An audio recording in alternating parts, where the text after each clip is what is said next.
Hello! In this video, we are going to be talking about 5 theories that have become very important in education. We're going to start by talking about Maslow's hierarchy of needs.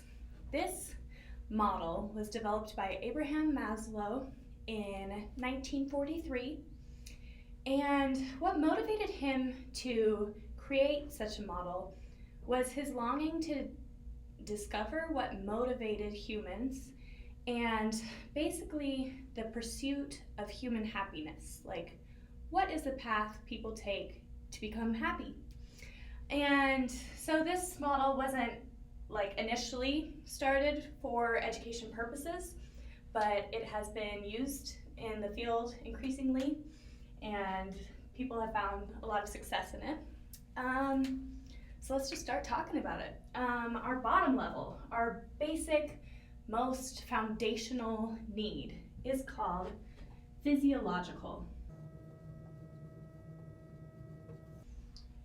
This need refers to everything regarding survival, such as food, water, shelter, rest, just every basic thing that a human needs to function, unless you're a college student and you're drinking caffeine instead of resting. But basically, what this model is saying is that in order to be motivated, in order to learn, in order to achieve happiness, the thing you need to achieve first is physiological, just how your body works and everything it needs to function at its best level. Just above this is the human need for safety. We need to feel secure and safe in our environment. So this leads us into things such as laws, protection, freedom of fear,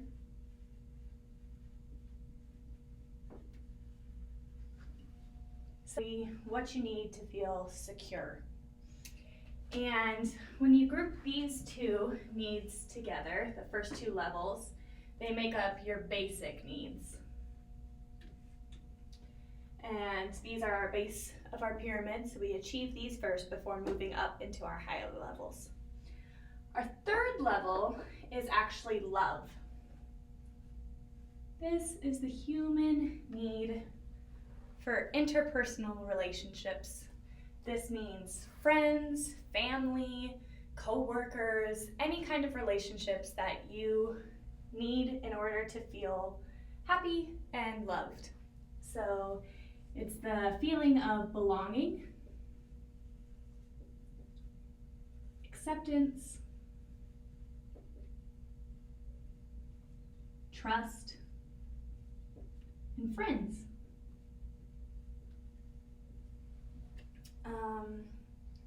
Our next level is esteem. And this can be broken up into 2 categories. Basically, it's esteem for oneself, and it's esteem for your reputation.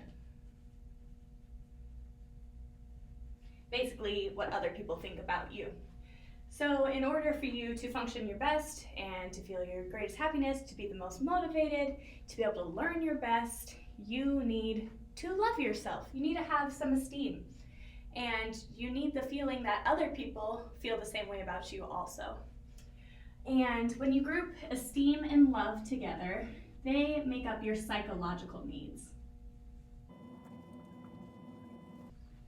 Okay, so you have your basic needs, your psychological needs, and then you have the top tier of the pyramid. This is where you want to be. And this level is called self-actualization.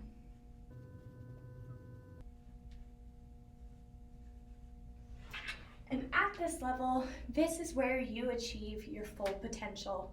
You have met all your other needs and you don't have to worry about those more foundational needs, and you can start really growing. And this is where you see creativity,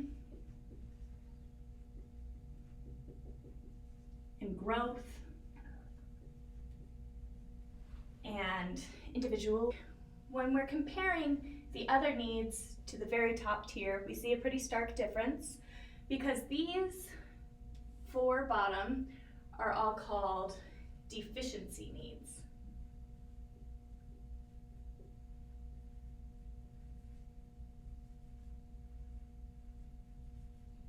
So what this kind of tells us is that if you are deficient in any of these, you're not going to achieve your highest potential. You have to have these needs in order to perform your best. And self-actualization is in a group called growth needs. Because as you meet this need, your desire will actually go up. But in these other needs, like after you're full, you're not gonna desire more food. You're gonna desire the next level, you know? But as you become more self-actualized and achieve more of your goals, you will become more goal-driven and find new things to work on. An important thing to remember about this pyramid is that it is very much a stepwise progress. You're not going to worry about making friends and feeling esteem in your community until you have a place to live, until you know that you're not going to be in danger. These are what you need first in order to move to the higher levels. Thus said, after you move to a higher level, it doesn't mean that you're going to be there always. Like, you may be self-actualized, all your goals are met, you're doing great, you're creating things and really being a leader in your community, but then your house burns down and you're just feeling afraid and you don't have a place to live and you're worried about yourself economically, and all of a sudden your hierarchy of needs has very much shifted. And this will happen to people all throughout their lives. This is not a very static diagram. Once you hit one level, you can go up, you can go down, depending on your environment and what's going on in your life. So yeah, this is Maslow's hierarchy of needs. We'll review really quickly again what those are. Our top, we'll go top down this way. Our top level is self-actualization. This is where growth and creativity occurs. Esteem is based on how someone feels about themselves and how they are regarded by their community. It's the desire for esteem and for respect. Oh, I said esteem, prestige. Their desire for prestige and respect. Love is dealing with friendship, belonging, family, all those good relationships. Safety is about laws, freedom from fear, protection from the elements, order, all those important things, and physiological needs such as food, water, shelter. And yeah, this is Maslow's hierarchy of needs. Next thing we're going to be talking about is Bloom's taxonomy. To begin our discussion, I want to break apart the word taxonomy. The root taxo comes from a Greek word taxis. And this means arrangement. And the root nomi comes from another Greek word, nomos.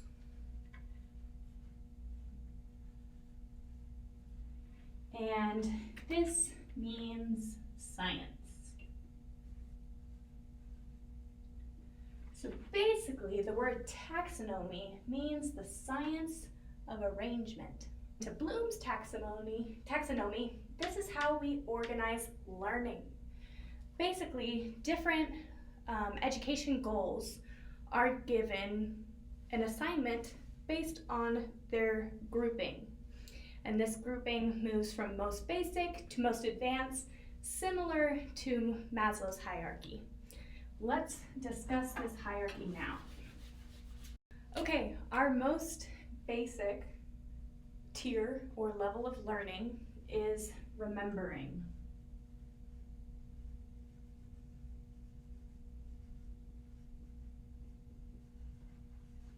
In this level, what you're going to be asked to do or expected to be achieving is basically recalling simple information or concepts.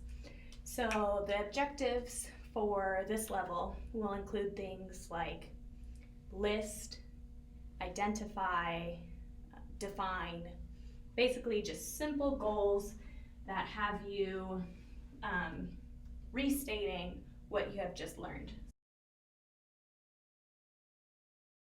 This level, after remembering, is understanding. In this level, you're going to take what you can now recall and you're going to explain it in your own words. So the objectives for this level will be to explain and to discuss and to identify. In this level, you're taking what you can recall and you're moving it into a higher level of learning by now being able to process it and to explain it in a way that makes sense to you. The next level that we are going to talk about is applying. In this level, you are going to take the knowledge that you can now remember and understand, and you are going to use it in a new situation. So this is going to include objectives like use, sketch, and solve. This is when you're taking your information and you're going to do something with it. So based on what you're learning, you're going to have different ways of applying. If it's math, you're going to solve some problems. If it's art, you're going to sketch something out. It's basically how you will use this information in a different context than how you've been learning it. After application, we are going to move into analyzing. In analyzing, you are going to connect this knowledge to different ideas or concepts. So you're going to do objectives like compare, contrast, and differentiate.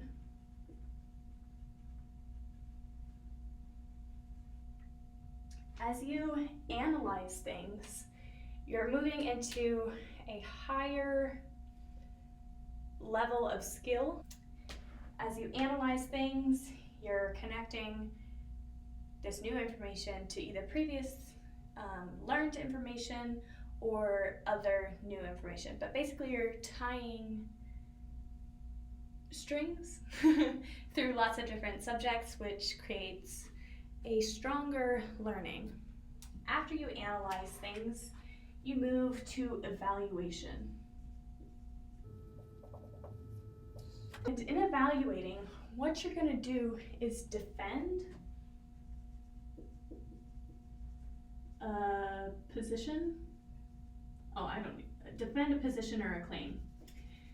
And objectives that are going to go with evaluating will be critique, defend, support. And these words are going to be used as you now have such a strong learning from all the previous steps that you can now evaluate things that other people have done, other claims, or even evaluate your own claim and defend that. Now, the highest level of Bloom's taxonomy, which shows that you have learned it the most completely, that you have just mastered this material, is create.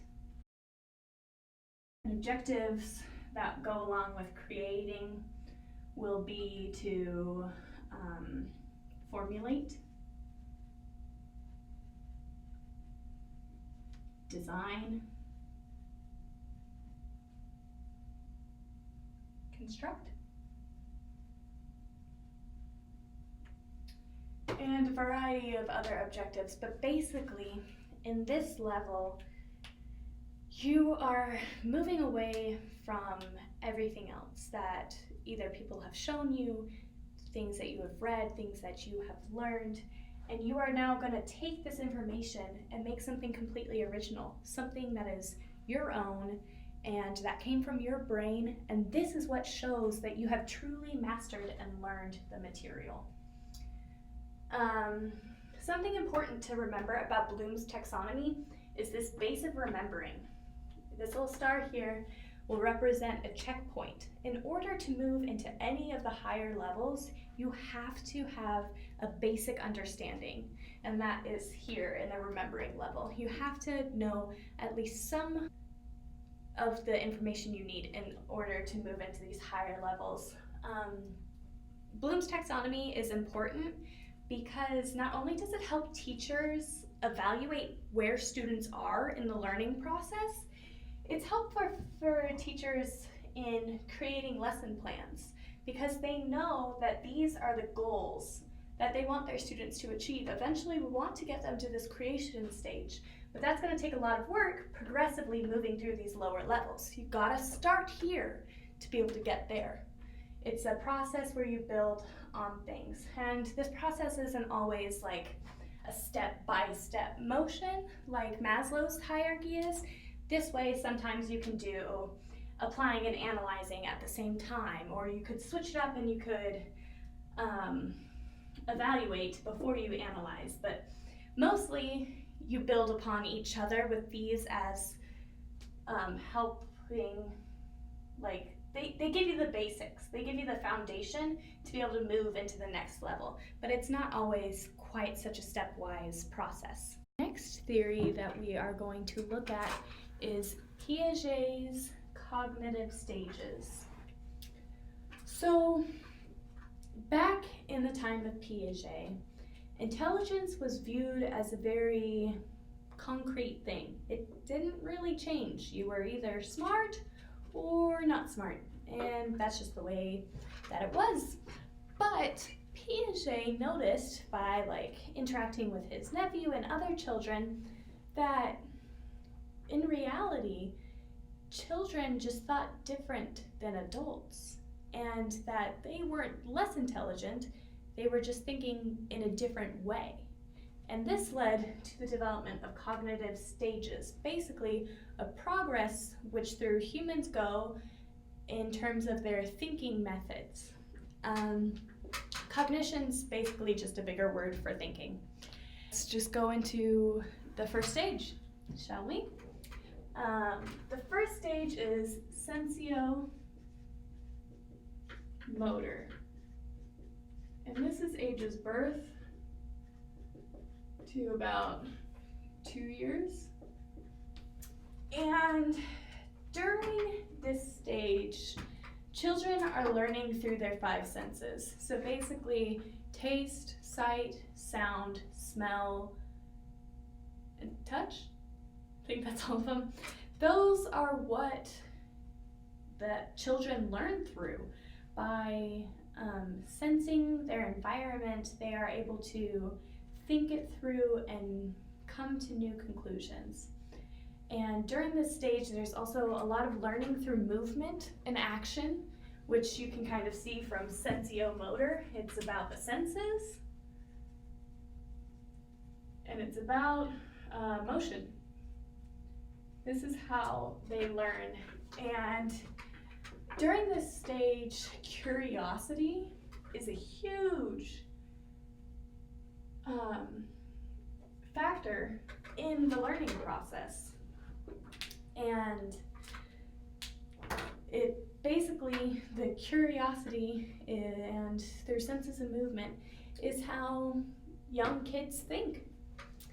The stage that we are going to discuss is called the pre-operational stage. This is from about ages 2 to 7. In this stage, you are going to see symbolic thought. Words and pictures like names and pictures are going to be associated with words, if that makes sense. So the word zebra, spelled Z-E-B-R-A, is going to bring the picture of a black and white striped animal into these individuals' minds because they're able to understand the associations between words and pictures and words and names. And this is going to lead to the emergence of language because as children are able to name and identify things, they're going to be able to start using language skills better. During the pre-operational stage, logic and other people's point of views are really hard to understand. They don't really get that. Logic and others' point of views are not going to make sense to them during this stage. What is going to make sense to them are things that personally involve them. Thinking is going to be egocentric.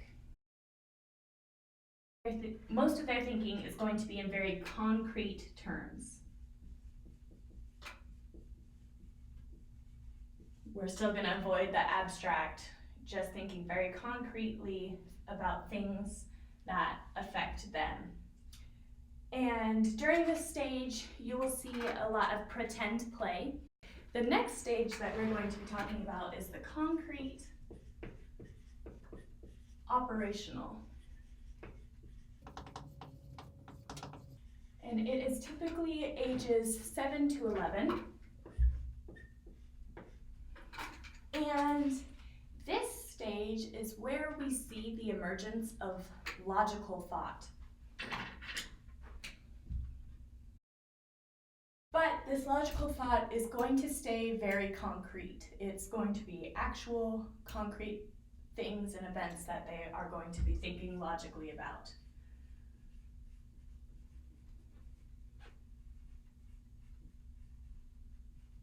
And the thinking will be more organized.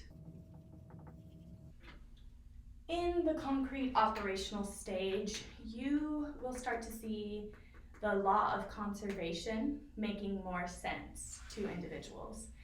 And this law of conservation basically refers to things such as time and space and matter being conserved. That idea is starting to make more sense to them. An example of this would be giving a child a small glass of water that's tall and then a wide, larger glass of water, but they're filled with the same amounts. They'll be able to recognize this easier than in the earlier stages. Also in this stage, you will see inductive reasoning. So thoughts that start very specific and then they will start drawing larger, more general conclusions. For an example, if a child observes that it has been raining for the past 3 days, they may think that it's going to be raining tomorrow. So they'll wear a jacket and bring an umbrella because they're taking those specific events and drawing a larger, more general conclusion. So yeah, a quick review of the concrete operational stage. You have logical, concrete thought. Things are more organized. You'll see inductive reasoning and law of conservation. The final stage of Piaget's cognitive development is called the formal operational stage. Be about 12 and up. In this stage, you are going to see logical thought. You're going to see strategy,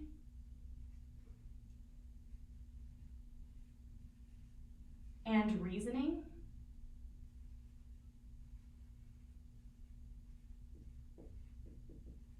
And this strategy and reasoning can be about things that aren't as concrete. They can be about hypothetical situations and more abstract scenarios. So abstract thought.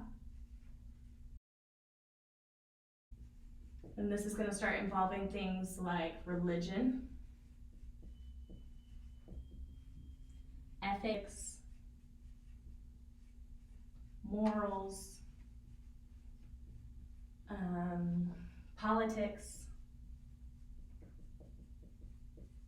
basically things that are less concrete and more subjective. Also in this stage, you're going to see deductive reasoning. So going from general knowledge to more specific is more common, which also makes scientific thought more important in this stage. Something important to recognize about Piaget's levels of cognitive development is curiosity tends to decrease as you move throughout these levels. You will see that the levels build off each other and they progress as new ways of thinking emerge. For example, in the sensomotor skills, the foundations of language are being made. Things are starting to develop object permanence, like they'll start to realize that even though you can't see this marker, it still exists. That's something that emerges during the sensomotor phase that allows for language to occur during the pre-operational stage.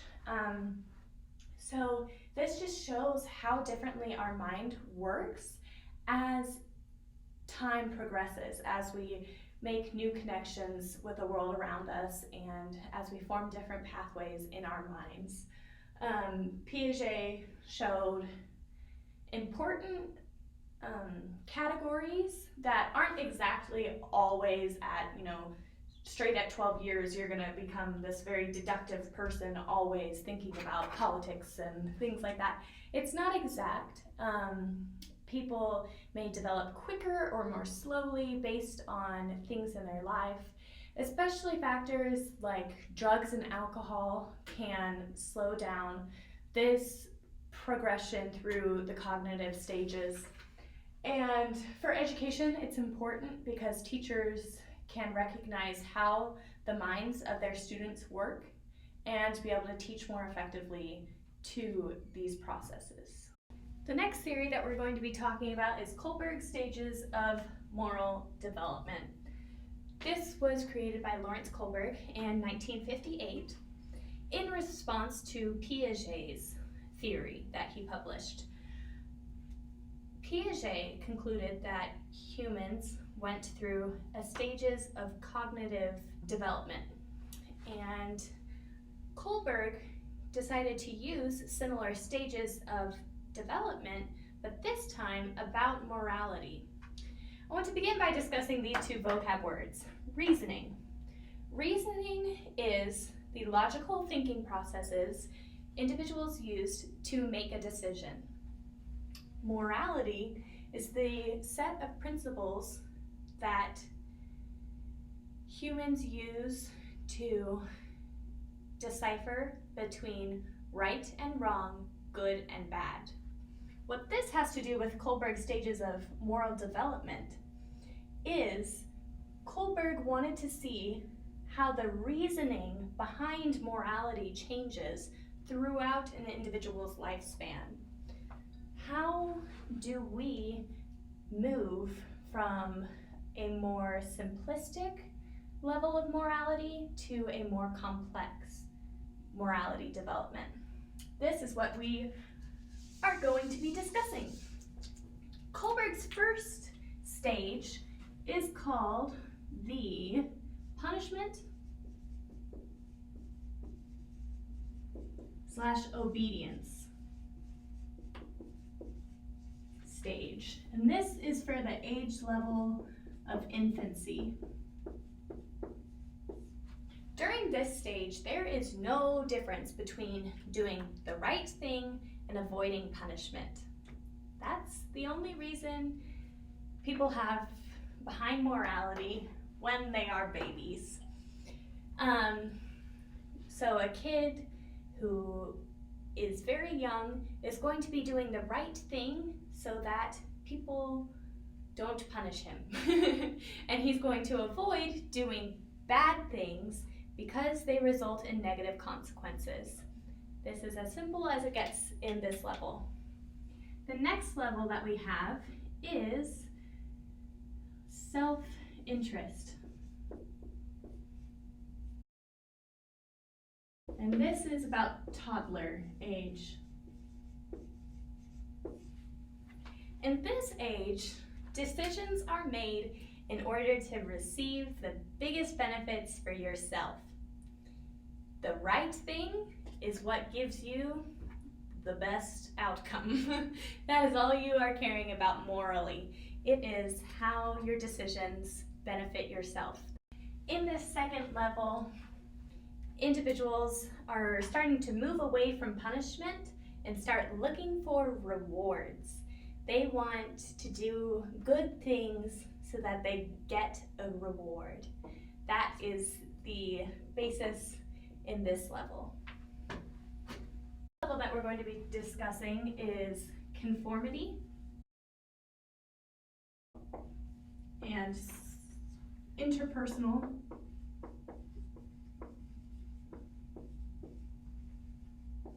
accord. Inter means between, and then personal means other people. So this is basically, they want to maintain accord or friendly relations between other people. Their sense of morality is going to be so that they will conform, fit in, be approved of by others. The sense of morality in this stage is to gain approval and maintain friendships. Our next level is authority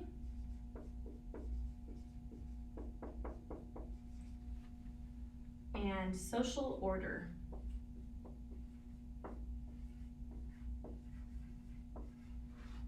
This level is all about rules. They believe that the purpose of morality is to have a system of rules that benefits the whole society. So we are expanding this interpersonal to the society as a whole. They believe in a very strict set of rules that should be the basis for morality for everyone within the society. Maintaining the social order is the very purpose of morality during this stage. Conformity and authority levels are normally around school age. And you'll see this a lot in students, like the conformity and interpersonal accord, I forgot to tell you, is also known as the good boy / girl level. Students will do things because their teacher approves of them when they do said things. Like they'll do their homework because they know that their teacher will be glad they did their homework. And once they move into the social order stage, they care more about the rules, where they know that their teacher has a class rule of no late work, so they will get their assignments done on time. This level is called social contract. And this is seen in teens normally. During this stage, moral development moves beyond laws. Individuals decide that not all laws are just. What their morality is determined by is the mutual good. They want to make decisions that benefit the largest number of people. That is what social contract is all about. It's about mutual benefit, the greatest good that can come out of your decisions. If that means breaking some rules, they are okay with it because the rules did not morally make sense to where they were in Kohlberg's stages. Our final level is called universal principles.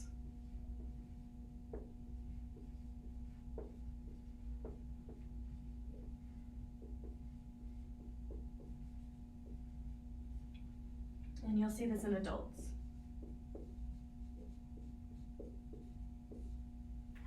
In universal principles, people believe that morality transcends mutual benefit. They believe that if something is right, it doesn't matter how it affects other people because it in itself is right. This level is categorized by people who have very strong moral compasses. Basically, they have a rigid set of values that transcend any of these lower things because they have created it for themselves. This is their own universal set of principles that is more important than punishment, than conformity, than other people, because it is what they decide is right. It doesn't need a reason because it just is. That's how it's a little confusing to explain, but I hope that makes sense. It's in universal principles level. Morality transcends mutual benefit. It no longer matters the number of people that it helps. It is just right because it's right, or it is wrong because it is wrong. And this is a very individual level. People have to create this set of guidelines, this moral compass for themselves. And Kohlberg believed that actually few people ever make it here. They have a hard time moving out of these other motivators to get to the universal principles that guide some people's moral decision making and moral development. This is the highest level on Kohlberg's stages. I now want to draw some connections between these stages. The first two are called pre-conventional. I'll abbreviate that. Within this pre-conventional level, an individual's morality is controlled by external factors, external influences. Next level here is called conventional, and it is ruled by relationships.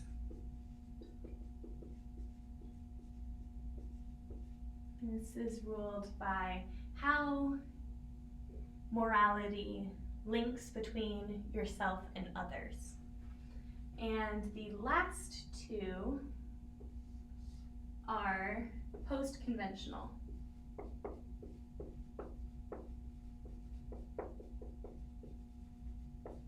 And this has to do with more abstract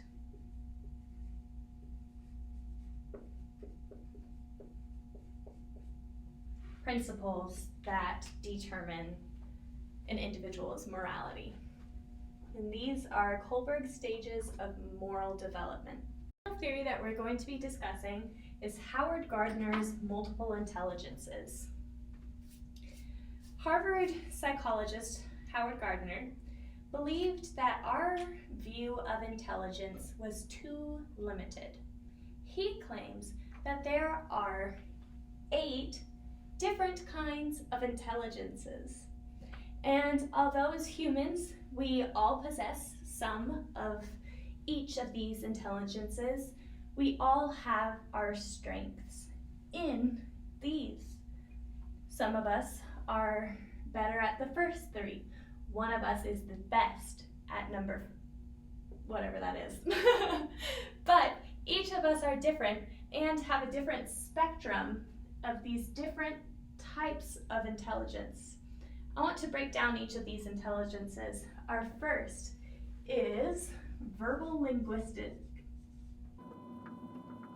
People who have a strong verbal linguistic intelligence enjoy using words. The pattern and rhythm of words spoken and written makes sense to them, and they thrive using language. Our next intelligence is mathematical, logical. Individuals with this intelligence are very good at recognizing patterns and logically solving problems. They think conceptually about numbers and patterns. Intelligence is musical. Individuals with the musical intelligence have the great ability to appreciate and produce pitch and rhythm and other aspects of music. We have visual, spatial intelligence, and these individuals are able to think and create pictures in their mind, and that is how their intelligence presents itself. It's through pictures and images, whether abstract or concrete. We have bodily kinesthetic.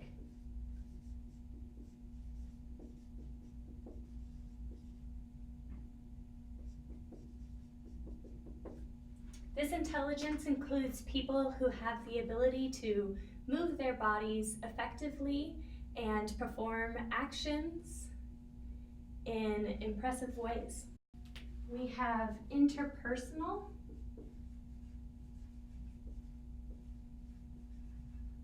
intelligence, and individuals with this intelligence have the ability to detect the moods and motivations and feelings of other people and respond appropriately.